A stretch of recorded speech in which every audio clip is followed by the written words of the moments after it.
월 패시브 인컴으로 300만 원만 만들고 싶다 생각을 했었는데, 배당 주식은 우상향을 하고 있고 지금은 500만 원 정도는 받고 있습니다. 월 500이요? 네, 그냥 아무 일도 하지 않고. 저 혹시 친하게지는 않나요? 그래서 회사 월급보다 한 3, 4배 정도 되는 수익을 와이프한테 인증을 했죠. 밖에서 살아남을 만한 역량 검증들이 조금씩 다 돼 있는 상태였죠. 예를 들어 배당 주식, 스타트업에서 일을 할 수 있는 외주, 뉴스레터로 할 수 있는 챌린지형 교육 비즈니스 3개를 검증 다 하고 나니까 이제 나와서 독립을 해도 되겠다. 근데 오늘 촬영 기준으로 6,400명 정도가 됐고 한 달 좀 넘었어요. 한 달 됐는데 6,400명이요? 네. 저 지금 6년 해갖고 지금 7,000명이 넘고 되는데 집중하라. 처음에 글을 올리면 당연히 안 되죠. 그러면 이게 또 잘 되려나? 당연히 안 되죠. 근데 그 횟수가 많아지잖아요. 그러면 언젠간 걸립니다. 이거구나. 그게 스위스팟이다. 전 매출도 다 공개를 하고 있어요. 지금 어느 정도 되시죠? 안녕하세요 구독자 여러분, 빌더 조씨라고 하는 채널을 운영하고 있고 조씨의 뉴스레터라고 하는 뉴스레터 크리에이터, 그리고 스레드에서는 한 3만 정도 팔로워를 보유하고 있는 텍스트 크리에이터 조씨라고 합니다. 반갑습니다. 네, 반갑습니다. 나는 솔로 프리너다. 이 책 저자로도 엄청 유명하십니다. 스레드로도 엄청 유명하시고 폭발적으로 활동하고 계시더라고요. 네, 요즘 열심히 하고 있습니다. 원래는 SK라는 대기업에 근무하시다가 이제 퇴사하시고, 그럼 지금 가장 주 수입은 어떻게 되시나요? 주 수입은 지금 커뮤니티 비즈니스 교육형으로 좀 하고 있고요. 기업 강의를 주로 많이 다니고 있습니다. 그리고 제가 원래 디자이너 출신이기 때문에 외주업들도 좀 하고 있고요. 그리고 최근에는 B2C 프로덕트라는 걸 만들고 있는데, 디자이너들을 위한 디자인 도구들을 개발을 하면서 열심히 그 글로벌 진출을 위해 좀 다가가고 있습니다. 지금 직장 퇴사한 지 2년 되셨잖아요. 그렇죠. 2년 되셨는데 어떻게 글로벌로 진출까지? 원래 스타트업을 꿈꾸시는 분들은 대부분 글로벌에 대한 어떤 로망 같은 게 존재하죠. 가슴 뛰는 일이 뭘까라고 생각을 해보면 나만의 제품을 가지고 한번 해외에 나가서 외화를 한번 벌어보는 게 좋지 않을까 하는 생각으로 열심히 해보고 있습니다. 지금 퇴사를 하고 나서 뉴스레터도 그렇고 커뮤니티도 그렇고, 커뮤니티가 지금 가격이 커뮤니티 가격은 일단 144만 원이고 연간 회원권으로 팔고 있습니다. 한 달에 한 번씩 기수 모집을 하고 있고요. 이름은 AI 솔로프리너 클럽이라는 건데 4주짜리 트랙들이 5개가 있어요. 크리에이터 잘 되는 방법, 뉴스레터 잘 쓰는 방법, 바이브 코딩이라고 해서 AI 코딩 잘하는 방법, 세일즈 트랙이라고 해서 온라인에서 물건을 파는 트랙 같은 것들을 만들고 있다라고 보시면 좋을 것 같아요. 한마디로 개발자분들을 위한. 개발자분들이 많이 오시죠. 그럼 한 기수에 30명, 매달 30명씩 받고 144 곱하기 30에 퇴사하고 돈을 잘 버시는구나 했는데, 원래부터 파이어족의 금액은 어느 정도 좀 몇 년 전에 달성을 하셨다고. 맞아요. 제가 생각하는 파이어 기준의 상한선이 있었는데 그걸 목표로 사실 30대 초반부터 달려왔던 것 같아요. 저도 여기 출연하셨던 레비데비님처럼 부동산도 했고 주식도 열심히 했는데, 저는 부동산 부자가 되고 막 자산이 큰 규모를 꿈꿨다기보다는 오히려 배당 주식이라는 걸 좀 토대로 월 패시브 인컴으로 300만 원만 만들고 싶다 생각을 했었는데, 그때 당시에 그걸 달성을 했었죠. 그걸 만들고 난 뒤에 배당 주식은 우상향을 하고 있고 지금은 500만 원 정도는 받고 있습니다. 월 500이요? 네, 그냥 아무 일도 하지 않고. 저 혹시 친하게지는 않나요? 지금 뉴스레터도 그렇고 커뮤니티도 그렇고 퇴사하자마자 딱 될 수는 없을 것 같아요. 맞아요. 그럼 어떻게 좀 회사 다니면서 쌓았나요? 그리고 SK 다니시다 스타트업 때는 다니신 걸로. 정확하게 설명을 드리면 재작년 23년까지는 SK텔레콤 재직을 하면서 이직하고 싶어서 그 스타트업이랑 파트타임으로 일을 하게 됐었어요. 그 스타트업이랑 일을 하고 창업이라는 것들을 그 옆에서 같이 현장 경험을 해보다 보니까 생각보다 그렇게 어렵지가 않구나 라는 걸 그때 좀 깨달았었죠.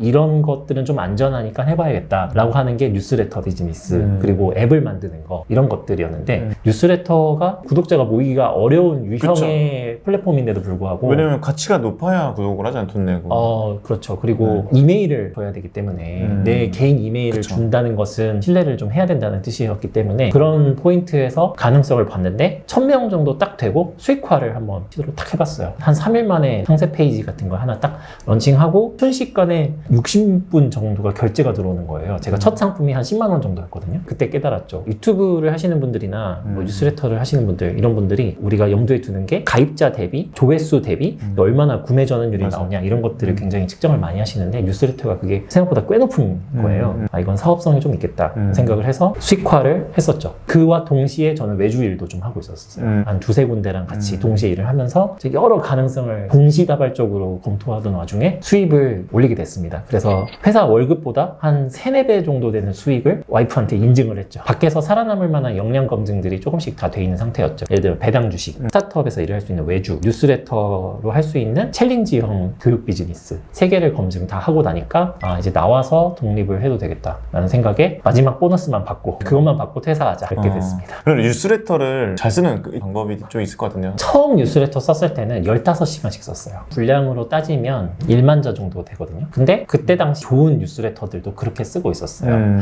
예를 들면 스몰 브랜더 레터라는 게 있었고 언섹시 비즈니스라고 하는 뉴스레터도 있었고 동블랙이랑 포린이라고 하는 중앙일보에서 나오는 그런 미디어들 보면은 되게 감도도 좋고 내용도 너무너무 충실하고 또 그걸 유료로 팔고 있는 거예요. 근데 제가 알기로는 뉴스레터 하나를 쓸 때 유료급의 글을 팔아야 된다라는 내용을 봤기 때문에 저도 기왕 내놓을 거 진짜 퀄리티 높여서 매주 수요일에 배포를 한번 해보자. 처음에는 발피를 못 잡고 그랬지만 1인 기업 관련된 얘기를 탁 하게 되니까 사람들이 어마무시하게 좋아해 주시는 거예요. 바이럴도 엄청나게 되고 이거구나 라는 걸 좀 알았죠. 그럼 뉴스레터가 모든 사업의 시작점이었나요? 맞아요. 제가 지금 이렇게 크리에이터 생활을 할 수 있는 모든 시작점이 뉴스레터다라고 보시면 좋겠어요. 또 크리에이터신데 또 텍스트 크리에이터라는 거 볼 수 있는 거죠? 지금은 유튜버입니다. 최근에 유튜브가 또 네. 갑자기 또 크게 성장을 네, 오늘 촬영 기준으로 6,400명 정도가 됐고 한 달 좀 넘었어요. 한 달 됐는데 6,400명이요? 네.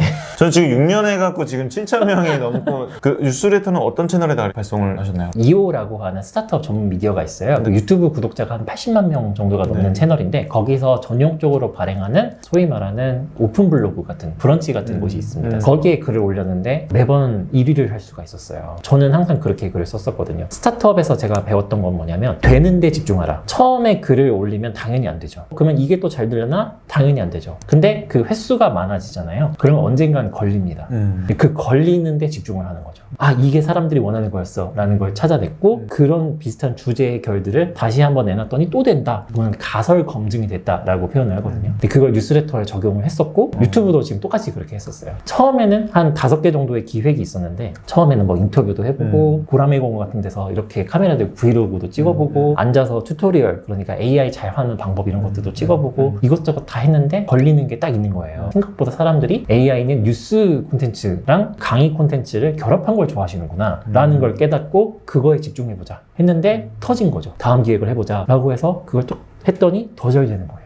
이거구나. 그게 스위스팟이다. 너무 대단하신데 근데 이 글을 봤을 때 어떤 가치를 주길래 그 사람들이 되게 열광했던 걸까요? 일단 뉴스레터 같은 경우에는 1인 기업에서 되게 많이 좋아해 주셨는데 이전에는 스타트업 혹은 창업 이래버리면 사람들이 되게 겁부터 먹었거든요. 내 전 재산을 투입해야 되고 오프라인 점포 같은 거 내면 막 1억 정도 돈 들여서 폐가망신한다 이런 얘기가 상당히 많았었어요. 1인 기업, 1인 창업 이런 류의 이야기들 같은 경우는 생각보다 리스크도 없고 내 생각 이상으로 돈을 더 벌 수가 있네? 라고 하는 레퍼런스가 쌓이다 보니까 사람들이 용기를 얻는 거예요. 나도 해보고 싶다. 온라인 비즈니스라고 한다는 게 그렇게 어려운 것도 아니구나. 그리고 크리에이터가 되어서 강의를 팔던 나의 커뮤니티를 팔던 아니면 내가 전자책을 팔던 이런 로직 자체가 생각보다 그렇게 복잡한 게 아니구나 라는 걸 깨달으시는 거죠. 그러니까 오늘 글도 좋았습니다 주신님 너무너무 감사드려요. 고맙다라는 피드백을 얻게 되고 나도 좀 내 것을 해보고 싶다. 회사를 다니면서 이 눈치 보고 언제 잘릴지 두려워하기보다는 나다운 삶을 살아보고 싶다라고 하는 그런 니즈들이 겹쳐서 뉴스레터를 찾아주시고 또 제 커뮤니티를 찾아주시는 게 아닐까 싶었습니다. 너무 대단하신 것 같은데 제 유튜브 채널에서 저보다 키 큰 사람도 처음 보셔요. 네. 키가 191이세요. 네. 185 정도 되시는 것 같은데 맞죠? 그죠? 저 한 86 좀 넘어요. 86. 장호님 엄청 크셔서 네. 깜짝 놀랐습니다. 여러분 화면에랑 보는 게랑 다릅니다. 네. 그럼 팬덤을 만드는 중요한 핵심은 뭐라고 생각하시나요? 팬덤이라는 것은 육성된다라고 저는 표현을 하거든요. 사람이 처음 만났을 때는 당연히 신뢰하기가 어렵잖아요. 예를 들면 연예인은 덕질을 하게 된다고 하면은 나무위키 찾아보고 이미지도 찾아보는 과정에서 계속 빠져들잖아요. 그런 로직이 뉴스레터 안에 심겨져 있더라고요. 이 글이 좋고 구독을 하게 돼요. 구독을 했을 때 이메일로 매주 한 번씩 이 사람이 쓴 글이 계속 나가는 겁니다. 근데 처음에는 나를 향한 신뢰의 온도가 한 5도였어요.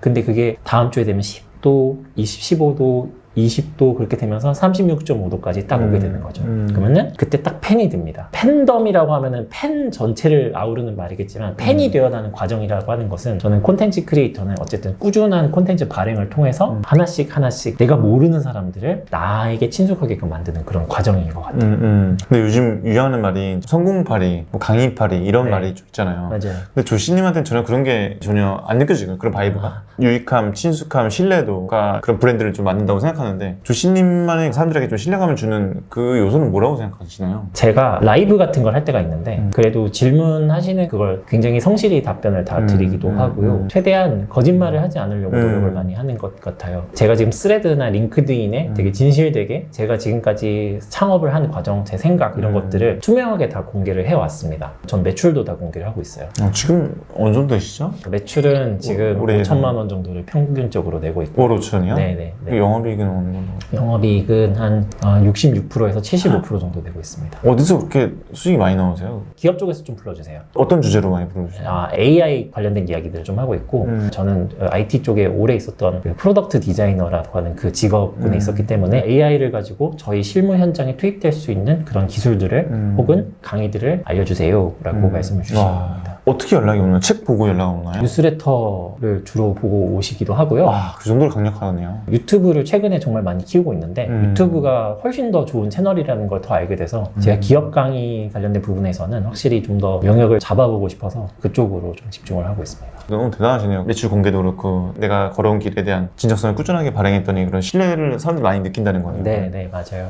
우리 조씨님 같은 경우는 잘 다니는 SK 채팅 회장님의 녹을 받고 정말 편하게 사실 수 있었는데 왜 자꾸 도전하고 이렇게 열심히 살 수 있는 건지 좀 궁금합니다. 사실 저는 SK텔레콤 다니기 전엔 중소기업을 다니다가 대기업이 너무너무 가고 싶은 거예요. 그래서 엄청 열심히 준비를 해서 그렇게 원하던 대기업에 들어갔고 7년을 다녔습니다. 근데 그 이상의 길이 안 보이더라고요. 저의 꿈은 빅테크, 뭐 구글, 뭐 페이스북 이런 데 가는 거였었는데 우연찮게도 이 크리에이터라고 하는 이 직업 자체가 너무 재밌다라는 걸 알게 됐고 뉴스레터를 쓰자마자 들어오는 연락들이 제가 지금까지 만나보실 수도 없는 그런 분들 연락이 오는 거예요. 맞아요. 연락 오는 사람들의 결이 아예 바뀌니까 삶이 이렇게 드라마틱하게 바뀔 수 있구나 라는 걸 그때 좀 깨닫고 SK텔레콤이라고 하는 곳은 너무 따뜻하고 소위 말하는 대감집이기는 해요. 확실히. 그런데 그곳에서 계속 삶을 마무리하고 싶진 않다. 오래 다니시는 분들이 그렇게 부럽지도 않았고 오히려 나가는 분들이 부러웠던 찰나에 좋은 기회를 갖게 돼서 도전해보자 해가지고 나왔죠. 근데 아기가 둘이시잖아요. 맞아요. 근데 쉽지 않았을 텐데 어떻게 근데 좀 용기를 낼 수가 있었나요? 근데 사실 퇴사라는 건 정말 현실적인 그 여건이 마련이 돼야 저는 가능하다고 봐요. 사실은 무턱대고 아무런 근거도 없이 맞아요. 퇴사를 한다는 게 20대 후반, 30대 초반의 분들이 많이 그런 것들을 좀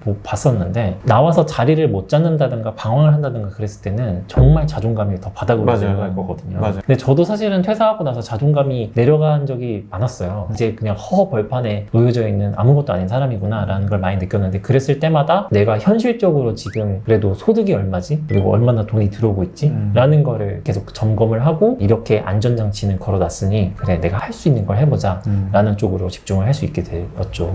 저는 퇴사를 권유하는 사람이 아니에요. 절대로. 왜냐면은 유튜브에 뭐 그런 게 있더라고요. 직장인 벌어서 얼마 버냐 퇴사해라 뭐. 그러니까 이게 자기가 잘 번다고 사람들 좀 종용하고 마케팅적인 언어라고 보거든요. 나를 뭐 충성하게 하기 위해서 좀 세게 얘기한다거나. 네. 근데 사람마다 좀 다르잖아요. 다 퇴사해야 된다 막 이런 말이 불편한 것 같아요. 사람들을 맞아요. 너무나 현혹시키는 것 같고. 근데 저는 자신만의 길을 발견하고 태어났을 때부터 이미 자기만의 특성이 다 있잖아요. 캐릭터라는 게. 맞아요. 그걸 발견해내는 게 중요하지. 네, 진짜 맞는 말씀입니다. 본인만의 길과 확신이 없으면 사실 퇴사해서 스스로의 길을 간다는 건 정말 외롭고 힘든 길이거든요. 수시로 자존감 하락이 찾아올 수밖에 없어요. 예를 들면 매출이 이렇게 올랐는데 다음 달에는 또 떨어지고 그 다음 달에 또 떨어지고 한 번 더 떨어지면 불안하잖아요. 사람이. 불안하죠. 난 이제 끝났나? 난 사업이 끝나는 건가? 이런 생각을 하게 되는데 당연히 그런 상황을 다 맞닥뜨릴 수밖에 없는 그런 여정인 것 같고요. 그랬을 때 어쨌든 나를 계속 지탱하게끔 해줄 수 있는 그 이유가 굉장히 명확해야 될 것 같다 그런 생각을 해요. 인간은 어쨌거나 경제생활을 해야 되잖아요. 네. 내가 팔 것이 있어야 되고 내가 팔 게 없으면 시간과 노동력을 또 제공해야 되는 네, 거고 네. 나만의 무언가 상품과 서비스를 만들어내는 그런 방법들이 있을까? 이거 어떻게 발견하면 좀 좋을까요? 본인만의 상품을 자기 머릿속에서 발견해서 판다는 것은 거의 어쩌면 불가능에 가까워요. 시장에서 검증이 안 됐기 때문에. 그래서 저는 세상에 있는 거를 많이 경험을 먼저 하는 게 우선이다 라는 생각을 합니다. 레퍼런스를 먼저 찾아야 되고 저도 첫 수익화 프로그램 했었을 때 4주 동안 랜딩 페이지를 만들어 보는 그런 챌린지였는데 다른 곳에서 이미 하고 있었던 형태였었어요. 그 형태를 내 걸로 조금 변형을 시킨 거죠. 아, 이런 시스템은 이렇게 하는 게 좀 더 낫겠네 라고 하는 느낌으로 좀 해봤었던 것이고, 그게 왜 그러냐면 내가 실험을 하지 않고 안전하게 먼저 안착하기 위해서라는 거죠. 그래서 그렇게 먼저 시작을 하는 게 저는 가장 중요한 것 같다는 생각합니다. 지금도 돌다리를 두들겨보고 가는 타입이어가지고 뭐든지 검증된 것을 위주로 갖고 오는데 그게 이제 나에게 또 맞아야 되는 부분도 분명히 존재하거든요. 아무리 세상에 좋은 아이템이 있다고 하더라도 나랑 진짜 맞느냐는 좀 다른 문제인 것 같아요. 근데 그거를 가볍게 하나씩 실험을 해보면서 진짜 나한테 맞는 수익화 수단 이런 것들을 계속 찾아 나가는 그런 여정이었던 것 같습니다. 많은 경험들을 하라고 했잖아요. 제가 10개 넘게 막 이것저것 해보는 게 아직도 날 다 못 발견했기 때문에 더 많이 해봐야 되고 그래서 이런 비대면 공간도 해보고 에어비앤비도 해보고 온라인보다 나는 오프라인이 좀 맞구나. 네. 그리고 생각보다 내가 온라인에서 글을 썼을 때 정성스럽게 쓰면 확 오는구나 라는 것도 제가 느끼고 내가 마케팅적인 그렇게 후킹하는 걸 못해도 사람들한테 공감을 잘 일으키는 사람이구나 이런 거는 조금씩 발견하게 돼서 또 동갑이지만 앞서가신 우리 조시님 모시고 얘기 들어보니까 저를 또 많이 또 돌아보게 된 것 같아서 너무 감사하네요. 아, 제가 감사하죠. 영광입니다. 저 많이 알려주세요. 저도 공간 사업 잘하고 있습니다. 제가 아는 거 다 알려드리고 저는 제가 제 가까운 분을 행복하게 해야 제가 외롭지 않다고 생각해요. 조금이라도 좀 도와줘야 제가 더 행복해지지 않을까. 저를 위해 남들을 좀 도와주고 싶어요. 대단하십니다.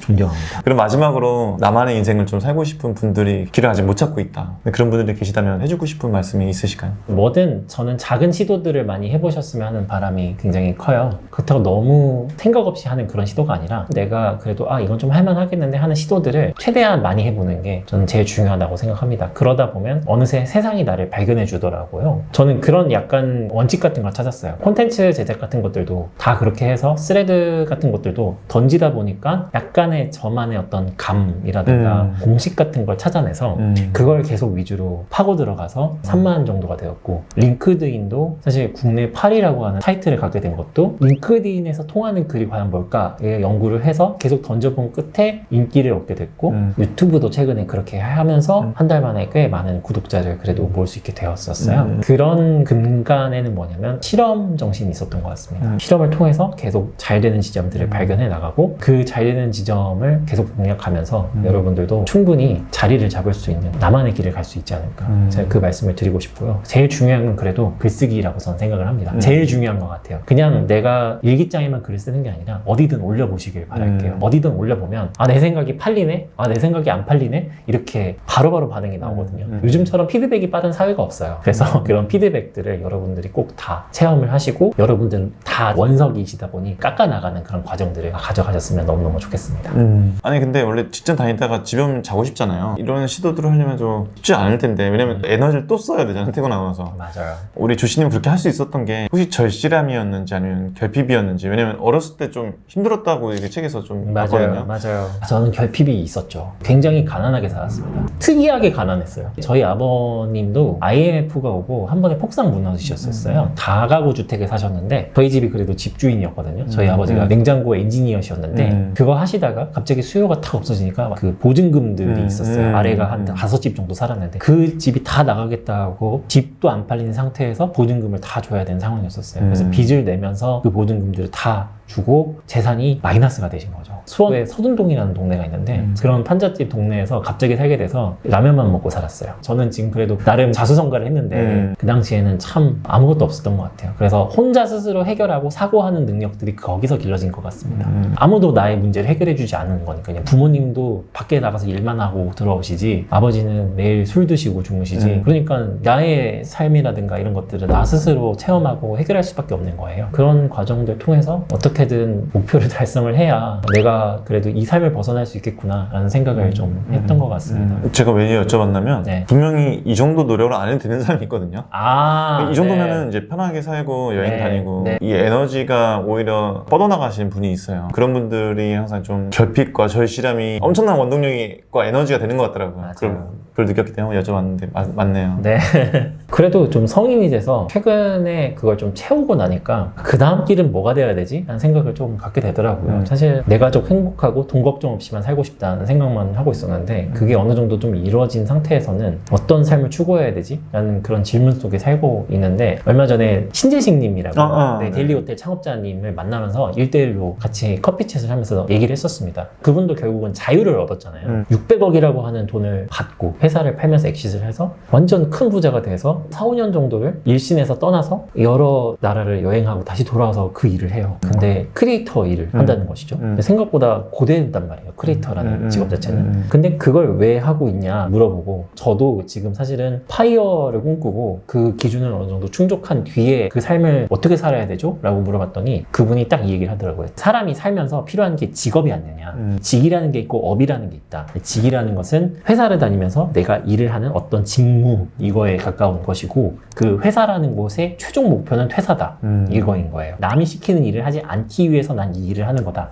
라고 딱 표현하는 거예요. 근데 그게 만약에 해방이 됐어. 그러면 당신이 찾아야 될 거는 업이라는 거예요. 업은 뭐냐? 이건희 회장이 처음 태어났을 때부터 파이어족 아니냐? 그러네요. 이재용 회장도 그런 거 아니냐? 그럼 그 사람들의 삶의 존재 이유는 뭐야? 이 질문을 해야 된다는 거예요. 업이라는 걸 생각을 해야 되는데 그 사람들이 그렇게 대중 앞에 나와가지고 이렇게 강연도 해야 되고 하루가 멀다 그렇게 열심히 살아야 되는 그 삶의 이유는 이 삶을 받아들이고 업이라는 걸 추구해야 된다는 것을 그분이 딱 얘기해 주시는 거예요. 아, 자유를 얻고나 한다고 하더라도 탱자탱자 놀고 먹고 사는 삶이 아니라 업을 추구해야 되는 거구나 라는 걸 최근에 좀 알게 돼서 그런 포인트에서 좀 더 제 삶을 더 재편을 해보고 나는 어떤 걸 하다가 죽을 것인가 라는 생각을 좀 요즘 많이 하고 있습니다. 네. 오늘 너무 깊은 이야기, 영감 많이 주는 이야기 너무 감사드리고 또 저희는 또 자주 뵙도록 하겠습니다. 자주 뵈시죠. 네, 와주셔서 감사합니다. 네. 네, 너무 고맙습니다. 감사합니다. 네.